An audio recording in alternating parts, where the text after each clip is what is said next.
আসসালামু আলাইকুম, সবাইকে আজকের অনলাইন ক্লাসে স্বাগতম। আমরা আজকে অর্থনীতি প্রথম পত্রের প্রথম অধ্যায়ের একটি গুরুত্বপূর্ণ বিষয় উৎপাদন সম্ভাবনা রেখা কি সেটি জানব। সাথে এটির বিস্তারিত বর্ণনা এবং অর্থনীতিতে এই উৎপাদন সম্ভাবনা রেখার প্রয়োগ সম্পর্কে ধারণা নিব।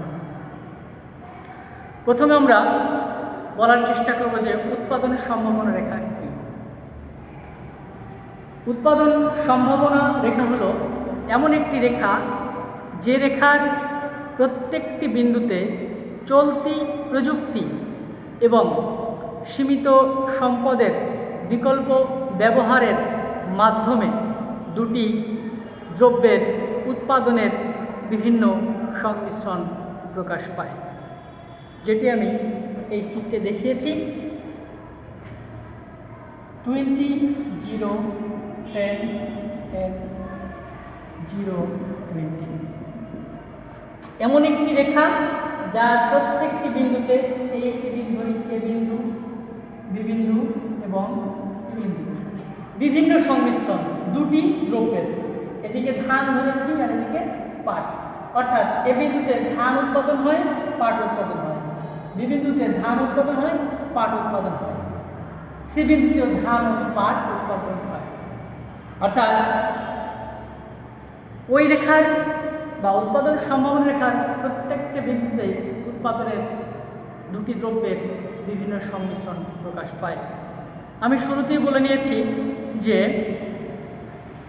চলতি প্রযুক্তি, অর্থাৎ যে প্রযুক্তি আমার আছে সেই প্রযুক্তিকে কাজে লাগিয়ে সম্পদকে, আমার যে সীমিত সম্পদ রয়েছে সেই সীমিত সম্পদকে কাজে লাগিয়ে বা বিকল্পভাবে ব্যবহার করে কিভাবে সর্বোচ্চ উৎপাদন পাওয়া যায়, এটি মূলত আমরা উৎপাদন সম্ভাবনা রেখা থেকে জানতে পারব। এবার আসি যে প্রথমে উৎপাদন সম্ভাবনা রেখার চিত্রটি অঙ্কন করার পূর্বে আমরা একটি সূচি দেখি। সূচিতে কী দেওয়া হয়েছে? ধান এবং পাট, অর্থাৎ ধানের উৎপাদন এবং পাটের উৎপাদন। আমরা যদি পার মেট্রিক টন হিসাব করি বা পার মেট্রিক টনের হিসাব করি, যে ধান যে প্রযুক্তি এবং সম্পদ রয়েছে সেই সকল সম্পদ এবং প্রযুক্তিকে একসাথে কাজে লাগিয়ে আমি হয়তো 20 মণ ধান উৎপাদন করতে পারবো অথবা 0 মণ পাট উৎপাদন করতে পারবো। আবার একই প্রযুক্তি এবং একই সম্পদ এর বিকল্প ব্যবহার করে আমি হয়তো 10 মণ ধান এবং 10 মণ পাট উৎপাদন করতে পারবো, অথবা 0 মণ ধান এবং 20 মণ পাট উৎপাদন করতে পারবো। তো এই যে আমি হয় ধান উৎপাদন করবো না হলে পাট উৎপাদন করবো, আমার সমাজে কোনটি বেশি প্রয়োজন আমরা সেই দ্রব্যটি বেশি উৎপাদন করার চেষ্টা করব। আবার সমাজে যদি দুটিই বেশি প্রয়োজন হয়, যেমন সমান সমান আমরা উৎপাদন করছি, তো এই বিষয়টি আমি চিত্রের মাধ্যমে নিয়ে আসি। চিত্রে লম্ব অক্ষে দেখানো হয়েছে পাট এবং ভূমি অক্ষে দেখানো হয়েছে ধান। ধান যখন 20 মণ, পাট তখন 0 মণ, যেটি এ বিন্দুতে দেখানো হয়েছে। ধান যখন 10 মণ, পাট তখন 10 মণ, যেটি বি বিন্দুতে দেখানো হয়েছে। আবার ধান তখন 20 মণ, পাট তখন 0 মণ, সেটি সি বিন্দু দিয়ে দেখানো হয়েছে। এই তিনটি বিন্দু যোগ করে আমরা একটি রেখা পেয়েছি, যেটি হলো ক্রমবর্ধমান সুযোগ ব্যয় রেখা, বা এটির নামই হলো উৎপাদন সম্ভাবনা রেখা। তো একটু জিনিস খেয়াল করে দেখবো যে সমাজে আমার কোনটি বেশি প্রয়োজন। সমাজ কি এ বিন্দু থেকে এ বিন্দু, মানে রাষ্ট্র বা অর্থনীতি কি এ বিন্দু চাচ্ছে, আমার শুধু পাট, তাহলে আমি এ বিন্দু উৎপাদন করবো। রাষ্ট্র কি বি বিন্দু চাচ্ছে, পাট ধান সমান, তাহলে আমি এখানে উৎপাদন করবো। অর্থাৎ অর্থনীতি বা রাষ্ট্র যেটি ডিজাইন করে আমরা সেই বিন্দুতে উৎপাদন আমরা করব। এই ছিল উৎপাদন সম্ভাবনা রেখা। এখন কথা হলো যে উৎপাদন সম্ভাবনা রেখা এই রেখার ভিতরে এবং এই রেখার বাইরে ভেতর এবং বাইরের ব্যাপারটা কি আমরা সেটা একটু জানার চেষ্টা করব। আমরা ধরে নিই যে এই 10 এবং 0 মাঝে 5 একটা জায়গা আছে, 5টাকে এভাবে টেনে দেব। এটা একটা বিন্দু বা এটা এই পুরো টেনে দিলাম, এটার নাম দিই এফ বিন্দু। এফ বিন্দু কি নির্দেশ করে? 5 এবং 10, তার মানে 5 মণ কাঠ এবং 10 মণ ধান। এখন প্রশ্ন হলো, আমার যে প্রযুক্তি রয়েছে, যে সম্পদ রয়েছে, সেই প্রযুক্তি এবং সম্পদকে কাজে লাগিয়ে আমি কি এ বিন্দুতে উৎপাদন করব, না বি বিন্দুতে উৎপাদন করব, না এ বিন্দুতে করব, না সি বিন্দুতে করব? প্রশ্ন দেখি মোট কত। এফ বিন্দুর উৎপাদন 5 + 10 = 15। বি বিন্দুতে উৎপাদন কত? 10 + 10 = 20। তার মানে একই পরিমাণ সম্পদ এবং প্রযুক্তি কাজে লাগিয়ে এফ বিন্দুতে আমি মোট ধান এবং পাট পাচ্ছি 15 মণ, যেটা বি বিন্দুর চেয়ে 5 মণ কম। তার মানে হলো এফ এর চেয়ে বি বিন্দুতে উৎপাদন করাই একজন কৃষকের জন্য বা রাষ্ট্রের জন্য উপযোগী। তাহলে এফ বিন্দুর নাম কি?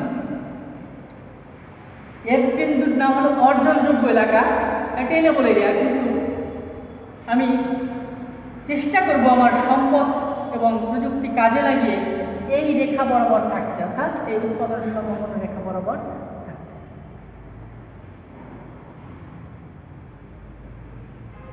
হ্যাঁ, এবার আরেকটা চিন্তা করি, এফ বিন্দুর বাইরে একটা বিন্দু চিন্তা করি। আমি ধরে নিই এই বিন্দুতে ধান হলো 30, এটার নাম দেয় জি বিন্দু।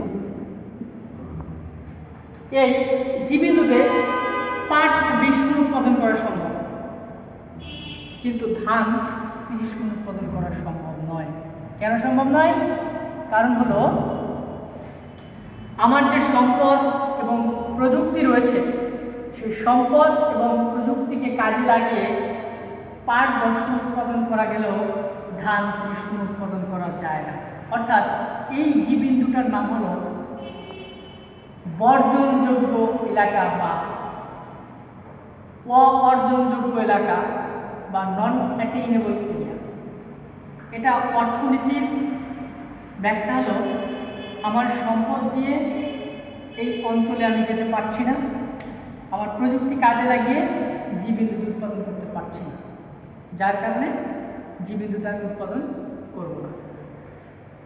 এফ বিন্দুতে আমি পারছি, অর্থাৎ আমার সম্পদ এবং প্রযুক্তি কাজে লাগিয়ে উৎপাদন করতে পারলেও আমি সেখানে উৎপাদন করব না, কারণ আমার এই একই পরিমাণ সম্পদ কাজ এবং প্রযুক্তি কাজে লাগিয়ে তা এফ এর চেয়ে বি বিন্দুতে আরও বেশি পরিমাণ ধান এবং পাট উৎপাদন করা সম্ভব। তাহলে তোমরা দুটো বিষয় বুঝতে, তিনটা বিষয় বুঝলাম।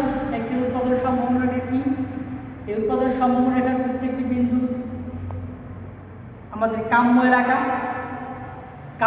কাম্য বিন্দু, আর এই রেখার নিচেটা হলো কাম্য এলাকা, আর এই রেখার বাইরে হলো বর্জনযোগ্য এলাকা। তো এই ছিল আমার উৎপাদন সম্ভাবনা রেখা এবং উৎপাদন সম্ভাবনা রেখার বর্ণনা। এবার তাহলে কি জি বিন্দুতে আমরা যেতে পারবো না? অবশ্যই পারবো। জি বিন্দুতে যেতে হলে আমাদের এই উৎপাদনের সম্ভাবনা রেখার স্থানান্তর ঘটাতে হবে। কিসের? উৎপাদনের সম্ভাবনা রেখার স্থানান্তর, এমআরপিটি। উৎপাদন সম্ভাবনাটা যখন স্থানান্তর হবে, প্রশ্ন কিভাবে হবে? উৎপাদন সম্ভাবনা রেখা স্থানান্তর তখনই হবে, এটাকে বলা হয় আপওয়ার্ড শিফটিং বা ডান দিকে স্থানান্তর। তখনই হবে যখন আমাদের জিডিপির আকার বড় হবে এবং প্রযুক্তির বা নতুন প্রযুক্তির উদ্ভাবন করবে। নতুন প্রযুক্তির উদ্ভাবন এবং জিডিপির যদি ভলিউম বাড়ে, বৃদ্ধি পায় আমাদের, তখনই আমরা এই স্থানান্তর সম্ভব হবে। আবার এটা ব্যাকওয়ার্ড শিফটিং হতে পারে, প্রযুক্তিগত দুর্ঘটনার কারণে আবার আমরা ব্যাকওয়ার্ড শিফটিং হয়ে যেতে পারি। এটা যেমন এখানে আসতে পারে, তো এটা কখনো কোন দেশ চায় না বা কোনো দেশের জন্য কাম্য না যে সে ব্যাকওয়ার্ড যাবে, সে সবসময় উপর দিকে উঠতে চায়। যার কারণে আমাদের দেশে এখন প্রতিনিয়ত আমাদের অর্থনৈতিক আকার বড় হচ্ছে, সীমানা বড় হচ্ছে।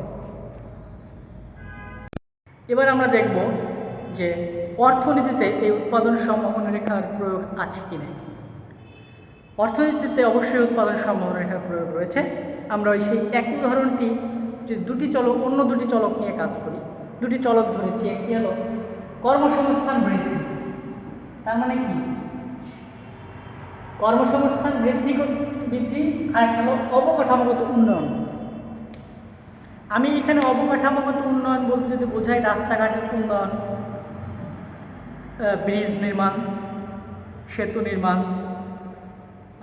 শিল্প কারখানা স্থাপন। এটা শিল্প কারখানা স্থাপন অবকাঠামোগত না ধরে আমি যদি শুধু অবকাঠামো বলতে রাস্তাঘাটের উন্নয়ন, পোর্ট, স্থলবন্দর, বিমানবন্দর এসবের কথা বলি। আর কর্মসংস্থান বৃদ্ধি বলতে যদি বুঝাই যে নতুন নতুন কর্মসৃজন সৃষ্টি করা, যেমন শিল্প কারখানা স্থাপন, এটা একটা অবকাঠামোগত উন্নয়ন, আর সেখানে নিয়োগ দেওয়া হলো কর্মসংস্থান বৃদ্ধি করা। এই দুটি চলক নিয়ে যদি আমি একটু বলি যে বর্তমানে সরকারের যে বাজেট রয়েছে এটি সীমিত। আমি প্রথমে বলে নিয়েছিলাম যে প্রত্যেকটি দেশের কি সম্পদ সীমিত। তো ধরে নেই এই সীমিত সম্পদ দিয়ে সরকারকে কী করতে হবে? দুটি কাজ করতে হবে, অবকাঠামোগত উন্নয়ন করতে হবে, আবার কর্মসংস্থান বৃদ্ধি করতে হবে। ধরে নেই যদি এখানে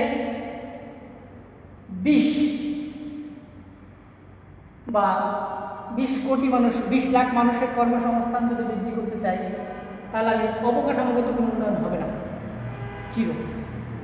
আবার যদি শুধু অবকাঠামোগত উন্নয়ন করি তাহলে কর্মসংস্থান বৃদ্ধি করা সম্ভব নয়। আবার বলেছি এটা হাইপোথেটিক, তোমাদেরকে বোঝানোর জন্য। বা আমি যদি 10 কর্মসংস্থান বৃদ্ধি করি 10 লাখ মানুষের, আর অবকাঠামোগত উন্নয়ন করি, সেটিও করা যায়। এটি আমি আবার উৎপাদন সম্ভাবনা মাধ্যমে দেখাতে চাচ্ছি, যেটি তোমাদের আগে দেখিয়েছিলাম এই অবস্থা। এই বিন্দুতে থাকতে পারি আমরা, এই বিন্দুতে থাকতে পারি, আবার এই বিন্দুতে থাকতে পারি। এখন কথা হলো যে আমি কর্মসংস্থান অবকাঠামোগত উন্নয়নও করবো, কিন্তু কর্মসংস্থান যদি আমি বলি না আমি 40 লাখ টাকা করবো, 40 লাখ করবো, এখানে 40 লাখ, তাহলে কি সম্ভব? সম্ভব নয়। এটি হলো বর্জনযোগ্য লেখা। অর্থাৎ আমার বাজেট আমাকে সাপোর্ট দিচ্ছে না যে আমি 40 লক্ষ লোকের কর্মসংস্থান করবো। ঠিক বিপরীত দিকে যদি আমরা ভূমিকে টেনে দিই তাহলে আমরা ওই আগের চিত্রের মতো একটি ঘটনা পেয়ে যাব। তো আশা করি অর্থনীতিতে এই উৎপাদন সম্ভাবনা রেখার প্রয়োগটা তোমরা বুঝেছ। এবার আমরা যেটি দেখাবো যে একটি দেশ কৃষি প্রধান হতে পারে, আবার শিল্প প্রধান হতে পারে। তো কৃষি প্রধান এবং শিল্প প্রধান দেশের ক্ষেত্রে উৎপাদন সম্ভাবনা কেমন? আমরা ধরি এদিকে কৃষি আর এদিকে হলো শিল্প। প্রাথমিক অবস্থায় আমরা আমাদের উৎপাদন সম্ভাবনাকে নিই,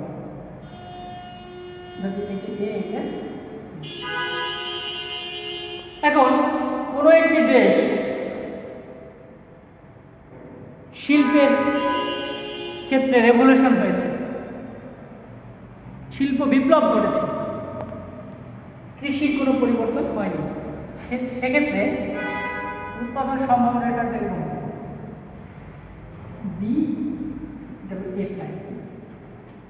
অর্থাৎ উৎপাদন সম্ভাবনাকে স্থানান্তর হয়েছে শিল্পের ক্ষেত্রে। আশা করি বিষয়টি তোমরা এখানে বুঝতে পেরেছ। অর্থাৎ শিল্পের উৎপাদন বেড়েছে, কৃষি উৎপাদনের পরিবর্তন হয়নি। এবার যদি আমরা একই চিত্র আমরা কিন্তু বলি, এদিকে হলো শিল্প আর এদিকে হলো কৃষি, এটা আমাদের প্রাথমিক উৎপাদন সম্ভাবনা রেখা, এটা এবি। কৃষিক্ষেত্রে কৃষি প্রযুক্তির ব্যবহার করে কৃষি উৎপাদন ব্যাপক বেড়ে গেল, কিন্তু শিল্পের উৎপাদনের কোনো পরিবর্তন হয়নি, যেটি বাংলাদেশে ঘটেছে। শিল্পের প্রসার এখন হচ্ছে, কিন্তু তার চেয়ে আমাদের দেশে কৃষির প্রসার অনেক বেশি। সেক্ষেত্রে শিল্প ঠিক থেকে এই যে কৃষি স্থানান্তর হবে, অর্থাৎ এই উৎপাদন সম্ভাবনা রেখা, এই যে কৃষি পূর্বে বি ছিল, এখন বি থেকে বি প্রায় চলে গেছে। তোমাদের প্রশ্ন থাকতে পারে যে শিল্পের প্রসার হলে উৎপাদন সম্ভাবনা রেখা কোন দিকে যাবে, কৃষির প্রসার হলে উৎপাদন সম্ভাবনা রেখা কোন দিকে যাবে। তো এই ছিল মোট তোমাদের আজকের ক্লাস। একটি বলি, তোমাদের সরকার তোমাদের অ্যাসাইনমেন্ট দিয়েছেন। এই অ্যাসাইনমেন্ট লেখার কতগুলো ধাপ আছে সেটা আমি তোমাদেরকে পূর্বেও বলেছি, আবারও বলি। প্রথমে লিখতে হবে অ্যাসাইনমেন্টের লেখার নিয়ম অনুযায়ী, প্রথমে লিখতে হবে মূল বক্তব্য 1 নম্বর। 2 নম্বর লিখতে হবে চিত্র। এই মূল বক্তব্যকে তুমি চিত্রে নিয়ে আসবা। 3 নম্বর হলো বর্ণনাটা হবে চিত্রের বর্ণনা। 4 নম্বর হলো অর্থনীতিতে প্রয়োগ, অর্থনৈতিক ব্যাখ্যা বা অর্থনীতিতে প্রয়োগ। যেমন আমি তোমাদেরকে দেখিয়েছি এই ক্লাসের শুরুতে উৎপাদন সম্ভাবনা রেখা কি, মূল বক্তব্যটা উৎপাদন সম্ভাবনা রেখা কাকে বলে এই নিয়ে যে কথাগুলো বলেছি। এরপরে চিত্রটি বলেছি, চিত্রটা অঙ্কন করেছি, এটা হলো আরেকটি ধাপ। এরপরে বর্ণনা করেছি, এটা আরেকটি ধাপ। এবং সর্বশেষ তোমাদের অর্থনৈতিক ব্যাখ্যাও দিয়েছি এবং অর্থনীতিতে এর প্রয়োগ আমি তোমাদের দিয়েছি। তো এই সুন্দর করে এই অ্যাসাইনমেন্টগুলো, আবার কৃষির যে অ্যাসাইনমেন্টটা তোমাদেরকে দেওয়া হয়েছে, সুন্দর করে ধাপে ধাপে এই জিনিসগুলোকে বর্ণনা করে অবশ্যই তোমরা জমা দেবে। তো আজ ভালো থেকো, সুস্থ থেকো, স্বাস্থ্যবিধি মেনে চলো।